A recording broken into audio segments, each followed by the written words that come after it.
विद्यार्थी मित्रांनो, या लेक्चरमध्ये आपण विगमनाचे प्रकार बघणार आहोत. गेल्या लेक्चरमध्ये आपण विगमन म्हणजे काय, विगमनाचं स्वरूप काय हे बघितलेलं आहे. या लेक्चरमध्ये विगमनाचे प्रकार कोणते आणि त्या प्रकारांविषयी माहिती जी आहे ती माहिती आपण घेणार आहोत. त्यातला जो पहिला प्रकार आहे तो म्हणजे केवल गणनात्मक विगमन. याची या लेक्चरमध्ये आपण विस्तृत स्वरूपात माहिती घेणार आहोत. तत्पूर्वी विगमनाबद्दल आपण थोडं प्रास्ताविक करूया. तर मिल्ल हा जो संशोधक आहे, ह्या मिल्लने विगमनाचे अयथार्थ विगमन व यथार्थ विगमन असे दोन मुख्य प्रकार पाडले आहेत. अयथार्थ विगमनाचे त्याने पूर्ण विगमन, साम्याधिष्ठित तर्क व संकलन संज्ञा असे तीन प्रकार पाडले आहेत. हे तीन प्रकार शास्त्रीय संशोधनाच्या दृष्टीने निरुपयोगी आहेत. शिवाय ते खरोखर विगमन प्रकार नसून ते विगमनाचा केवळ आभास निर्माण करतात, म्हणून ते तर्कता ताज्य ठरतात. यथार्थ विगमनाचे मिल्लने केवल गणनात्मक विगमन, साम्यानुमान व शास्त्रीय विगमन असे तीन प्रकार केले आहेत. म्हणजे हे जे यथार्थ म्हणजे विगमनाचे पहिल्यांदा अयथार्थ आणि यथार्थ असे दोन मुख्य प्रकार पाडले जातात. पण अयथार्थ विगमनाचे जे प्रकार आहेत ते शास्त्रीयदृष्ट्या संशोधनाच्या दृष्टीने निरुपयोगी असल्यामुळं आपण फक्त इथं यथार्थ विगमनाचे जे प्रकार आहेत ते यथार्थ विगमनाचे प्रकार इथं बघायचे आहेत. हे यथार्थ विगमनाचे तीन प्रकार आहेत: केवल गणनात्मक विगमन, साम्यानुमान व शास्त्रीय विगमन. या तीनपैकी केवळ शास्त्रीय विगमन हाच प्रकार खऱ्या अर्थाने यथार्थ प्रकार ठरतो. तथापि केवल गणनात्मक विगमन व साम्यानुमान हे काही प्रमाणात शास्त्रीय संशोधनासाठी उपयुक्त ठरत असल्याने मिल्लने त्यांना यथार्थ विगमन म्हटले आहे. आपण यथार्थ विगमन प्रकारांचे स्वरूप जे आहे ते स्वरूप आपण विस्तृत पद्धतीनं समजावून घेऊया. तर ह्यातला जो विगमनाचा पहिला प्रकार सांगितलेला आहे तो म्हणजे केवल गणनात्मक विगमन. आता केवल गणनात्मक विगमन कशाला म्हणायचं मग? तर केवल गणनात्मक विगमन हा केवळ गणनेवर किंवा मोजणीवर आधारलेला विगमनाचा एक प्रकार आहे. त्यामध्ये अबाधित किंवा निरपवादपणे येणाऱ्या अनुभवाचे सामान्यीकरण केलेले असते. केवल गणनात्मक विगमन हा केवळ गणनेवर किंवा मोजणीवर आधारित असा विगमनाचा एक प्रकार आहे. त्यामध्ये अबाधित किंवा निरपवादपणे येणाऱ्या अनुभवाचे सामान्यीकरण केलेले असते. म्हणजेच अनुभवास येणाऱ्या उदाहरणांची केवळ संख्या मोजून त्या आधारे सामान्य स्वरूपाचा निष्कर्ष काढला जातो. मात्र त्यात कारण कार्यसंबंधाचा शोध घेतला जात नाही.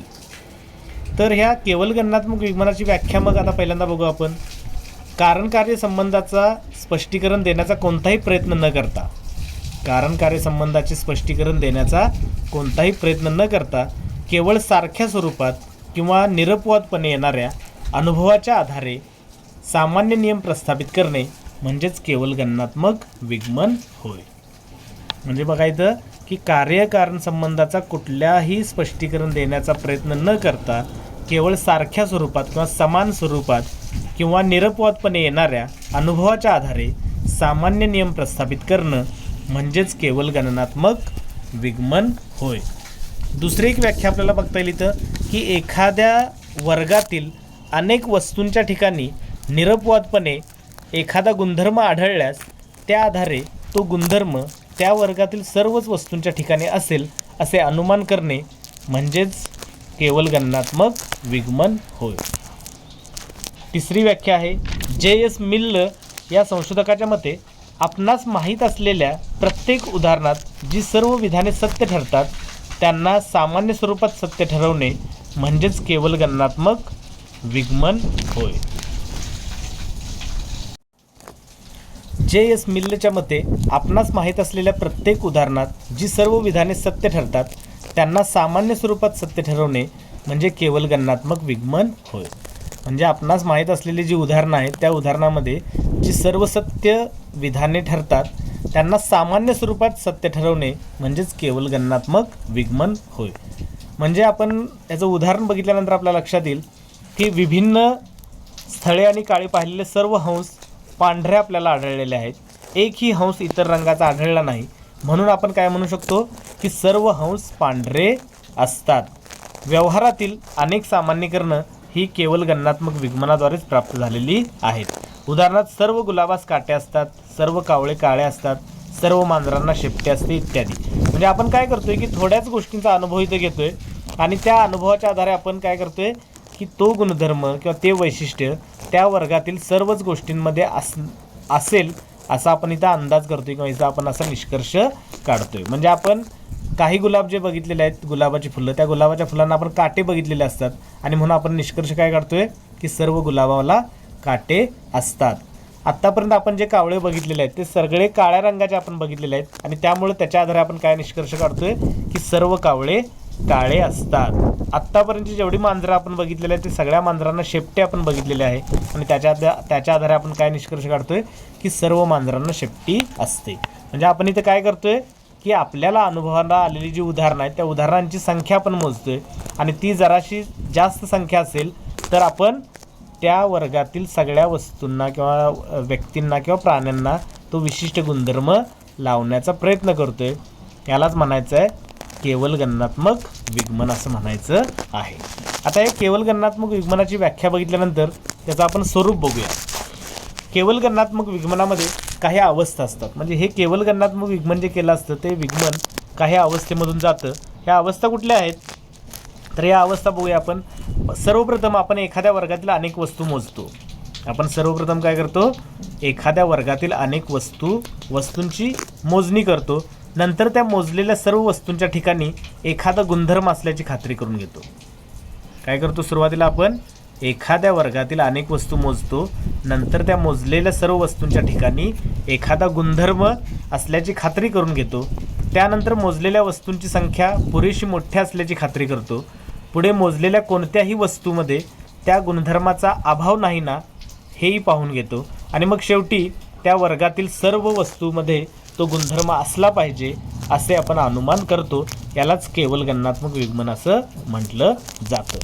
पण येथे एक अडचण अशी आहे की मोजलेल्या वस्तूंची संख्या पुरेशी आहे हे ठरवायचे कसे. कारण काही वेळा फक्त 4-5 उदाहरणे पाहून काढलेला निष्कर्ष यथार्थ ठरू शकतो, पण काही वेळा 400-500 उदाहरणे पाहून काढलेला निष्कर्ष मात्र अयथार्थ ठरू शकतो. पण या संदर्भात आपल्याला असं म्हणता येईल की व्यवहार ज्ञान व तज्ज्ञ व्यक्तीचे मत या आधारे पुरेशी संख्या आपण किती योग्य आहे हे ठरवणं गरजेचं आहे. त्यानंतर विगमनाच्या स्वरूपामध्ये आपण हा एक विगमनाचा प्रकार आहे. केवल गणनात्मक विगमन हा विगमनाचा एक प्रकार आहे. केवल गणनात्मक अनुमान हा विगमनाचा एक प्रकार आहे. कारण त्यात अनुभव घेणे आणि विगामी झेप ही विगमनाची दोन्ही वैशिष्ट्ये आहेत. यात आपण काही वस्तूंचा अनुभव घेतो व त्या आधारे सर्वांविषयी निष्कर्ष काढतो. आजवर पाहिलेले हंस पांढरे होते म्हणून सर्व हंस पांढरे असतात या अनुमानातही अनुभव आहे व काहींकडून सर्वांकडे झेप ही घेतलेली आहे. तिसरा स्वरूपातला एक मुद्दा आहे कार्यकारण संबंधाचा शोध नाही. या केवल गणनात्मक विगमनाच्या आधारे विशिष्ट गोष्टींच्या अनुभवाद्वारे सामान्य नियम प्रस्थापित केला जात असला तरीही यात आपण कारण कार्य संबंधाचा शोध घेतलेला नसतो. केवल गणनात्मक विगमनाद्वारे निळ्या डोळ्याचे पांढरे बोके बहिरे असतात असा सामान्य नियम प्रस्थापित केला गेला. तथापि त्यात डोळ्यांचा रंग व बहिरेपणा या दोन्हीत कारण कार्य संबंध आहे का कसा याचे विश्लेषण परीक्षण सिद्धता केली गेली नाही. या दोन्ही गोष्टीतील केवळ साहचर्य संबंध दाखवला जातो. लक्षात म्हणजे निळ्या डोळ्याचे पांढरे बोके हे बहिरे असतात हे आपण एक अनुमान काढलेलं आहे. पण निळ्या डोळ्यांचा रंग निळा असणं आणि ते बहिरे असणं यांच्यामध्ये कारण कार्य संबंध कुठलाही आपल्याला शोधलेला नाही. इथं हे सांगायचं आहे. त्यानंतर चौथा मुद्दा आहे तो म्हणजे संभाव्य अनुमान. केवल गणनात्मक विगमनाद्वारे मिळणारे निष्कर्ष हे निश्चित नसून संभाव्य स्वरूपाचे असतात. निष्कर्ष निश्चित होण्यासाठी वस्तूंचे केवळ गणन करून भागत नाही तर वस्तूंच्या स्वरूपाचे विश्लेषण करावे लागते. अनेक हंस पाहून अद्याप न पाहिलेल्या हंसातील प्रत्येक हंस पांढराच असेल असे निश्चितपणे कसे म्हणता येईल. म्हणजेच हे अनुमान जे आहे हे अनुमान संभाव्य स्वरूपाचे ठरते. त्यानंतर या विगमनाची यथार्थता जी आहे ती यथार्थता मर्यादित स्वरूपाची आहे. केवल गणनात्मक विगमनाची यथार्थता म्हणजे सत्यता किंवा खरेपणा खूपच मर्यादित असतो. कारण एक जरी विरोधी उदाहरण आढळले तरी हे अनुमान तात्काळ खोटे ठरते.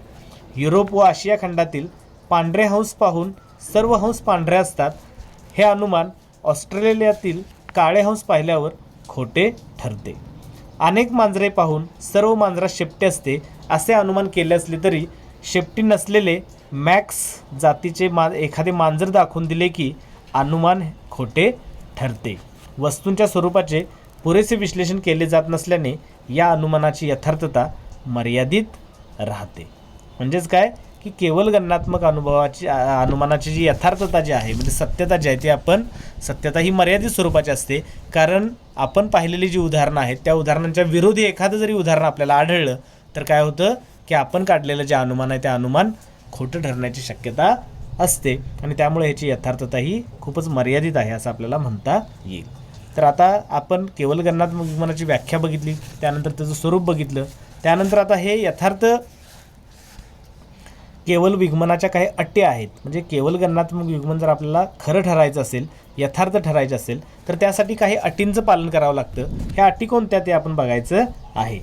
केवळ गणनात्मक विज्ञानाचा निष्कर्ष संभाव्य स्वरूपाचा असला तरी तो निरर्थक नसतो.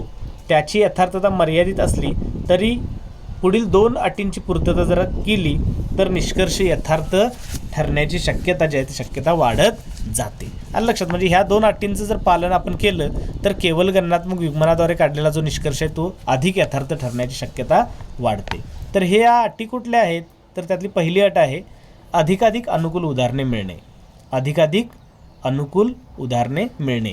आपल्या अनुभवास अनुकूल असणारी उदाहरणे मिळण्याची शक्यता जेवढे अधिक असेल तेवढ्या अधिक प्रमाणात हे अनुमान यथार्थ ठरू शकते. एकाच ठिकाणची 4-5 उदाहरणे मोजून काढलेल्या निष्कर्षापेक्षा विविध ठिकाणची 400-500 उदाहरणे मोजून काढलेला निष्कर्ष यथार्थ असण्याची शक्यता अधिक असते. 4-5 बागेतील सर्वच गुलाबांना काटे असल्याचे पाहून सर्वच गुलाबास काटे असतात असे अनुमान केल्यास त्याची यथार्थता खूपच मर्यादित राहील. पण बहुसंख्य बागेतील गुलाबांना काटे आढळल्यास मात्र हे अनुमान यथार्थ असण्याची शक्यता वाढते. त्यानंतर दुसरं जी अट आहे ती दुसरी अट म्हणजे प्रतिकूल उदाहरणे मिळण्याची शक्यता कमी असणे. आपल्या अनुभवास प्रतिकूल व विरोधी असणारी उदाहरणे मिळण्याची शक्यता जेवढी कमी असेल तेवढ्या अधिक प्रमाणात हे अनुमान यथार्थ ठरू शकते. समजा जेथे कुठे बिनकाट्यांचा गुलाब असेल तर तो आपल्या अनुभवास आला पाहिजे असा अनुभव येण्याची शक्यता जेवढी कमी असेल तेवढ्या अधिक प्रमाणात सर्व गुलाबास काटे असतात हे अनुमान यथार्थ ठरण्याची शक्यता वाढत जाते. म्हणजे जर हे केवळ गणनात्मक विज्ञान जर आपल्याला यथार्थ ठरायचं असेल किंवा खरं ठरायचं असेल तर 2 अटींचं पालन करणं गरजेचं आहे. एक म्हणजे आपल्याला अनुकूल असणारी जी उदाहरणं आहेत ती उदाहरणं जास्तीत जास्त मिळणं गरजेचं आहे. आणि दुसरं म्हणजे दुसरी अट काय की प्रतिकूल जी उदाहरणं आहेत आपल्या अनुभवाच्या विरोधी असणारी प्रतिकूल असणारी उदाहरणंही मिळण्याची शक्यताही कमीत कमी असली पाहिजे. ठीक आहे. तर हे झालं यथार्थ केवळ गणनात्मक विज्ञानाच्या अटी. त्यानंतर आता ह्या केवळ गणनात्मक विज्ञानाचं महत्त्व काय आहे. म्हणजे हा विज्ञानाचा एक प्रकार आहे पण याला शास्त्रीय विज्ञान म्हटलं जात नाही. पण शास्त्रीय विज्ञान जरी हे नसलं तरी देखील याचं काही महत्त्व आहे. ते महत्त्व कशासाठी ते आपण इथं आता बघायचं आहे. केवळ गणनात्मक विज्ञानाचा निष्कर्ष संभाव्य स्वरूपाचा असतो आणि एक जरी प्रतिकूल उदाहरण आढळले तरी तो खोटा ठरतो. म्हणून ते शास्त्रीय विज्ञानाची बरोबरी करू शकत नाही. आणि म्हणूनच बेकन नावाचा संशोधक म्हणतो की केवळ गणनात्मक विज्ञानास फारसे महत्त्व देऊ नये. आपल्या अनुभवाच्या आधारे केवळ गणनात्मक पद्धतीने निष्कर्ष काढणे हे बालिशपणाचे आहे. कारण अशा निष्कर्षास एखाद्या तत्त्वाचा भक्कम आधार नसल्याने ते केव्हा कोसळून पडेल याचा काही नेम नाही. असे असले तरी केवळ गणनात्मक विज्ञान पूर्णपणे निरुपयोगी आहे असे मात्र नव्हे. त्याचे महत्त्व किंवा उपयुक्तता पुढील प्रमाणे आपल्याला सांगता येईल. आता याचं जे महत्त्व आहे ते महत्त्व आपल्याला काय आहे बघा. तर ह्याचं एक ऐतिहासिक महत्त्व आहे. ऐतिहासिक महत्त्व याचं काय आहे तर शास्त्रीय विज्ञान पद्धती अगदी अलीकडची आहे. प्राचीन काळापासून मानव सामान्य स्वरूपाचे ज्ञान मिळवण्यासाठी केवळ गणनात्मक विज्ञान पद्धतीचाच अवलंब करीत आला आहे. गणनेचे तत्त्व हजारो वर्षापासून विज्ञान पद्धतीचा प्रमुख आधार समजले जात आहे.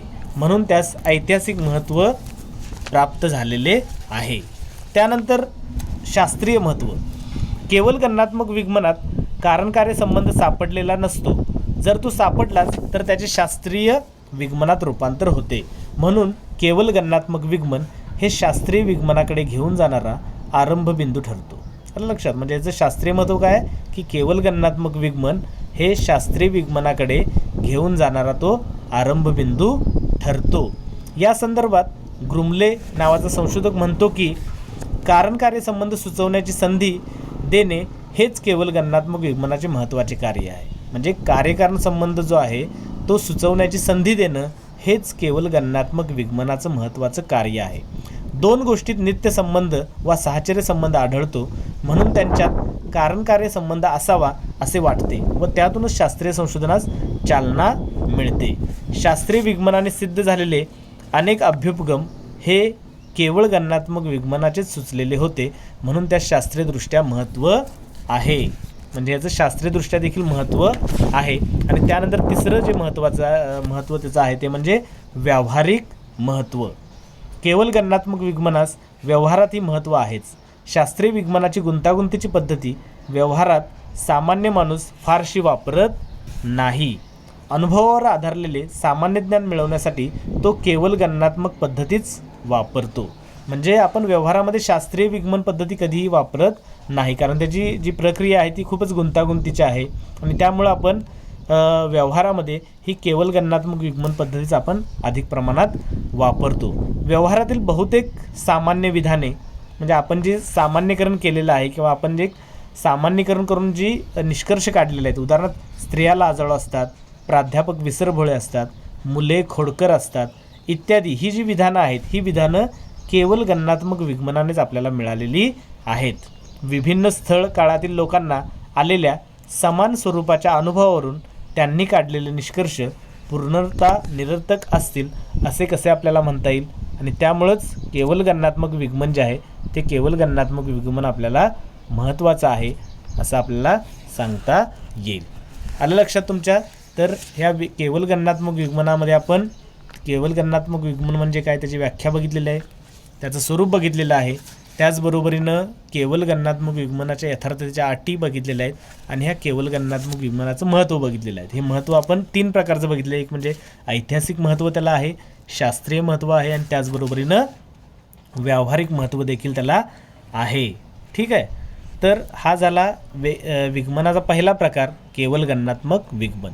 यानंतर आपण पुढचा प्रकार आपण पुढच्या लेक्चरला बघू. थँक्यू.